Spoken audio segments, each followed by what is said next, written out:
Sebagai satu di antara suku tertua di Indonesia, Dayak sangat dikenal dengan kepatuhannya terhadap adat istiadat warisan para leluhur. Dengan populasi sekitar 6 juta lebih yang tersebar di Pulau Kalimantan dan sekitar 3,1 juta bersumber data BPS 2010 hingga negeri seberang Brunei Darussalam dan Malaysia, pastinya Dayak membangun sistem yang tertata rapi.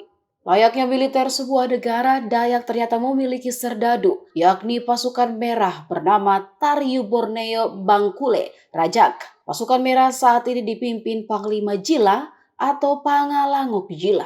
Nama pasukan merah ini sempat ramai dibahas beberapa waktu lalu karena sikap tegasnya meminta polisi menindaklanjuti kasus Edi Mulyadi atas pernyataannya yang menyebut Kalimantan sebagai tempat jin buang anak. Berikut sejumlah fakta dari pasukan Merah Dayak. Peranan utama pasukan Merah adalah membela hak masyarakat adat serta mempertahankan adat istiadat yang mulai tergerus zaman. Organisasi itu juga memiliki kemampuan berhubungan dengan leluhur suku Dayak yang tak bisa dilihat secara kasat mata. Pasukan Merah tersohor sebagai salah satu pasukan elit yang mendiami suku Dayak. Pasukan yang baru terbentuk ini mendapat banyak antusias dari warga setempat, hingga keanggotaannya mencapai lebih dari 15.000 orang. Mereka merupakan pemuda Dayak yang setia kepada Pancasila dan NKRI, serta anti-radikalisme. Usai resmi terdaftar, calon anggota akan mengikuti ritual pembersihan. Mereka akan dimandikan pengurus yang memiliki kemampuan di bidang spiritual, kerap disebut mangku dan ulu balang.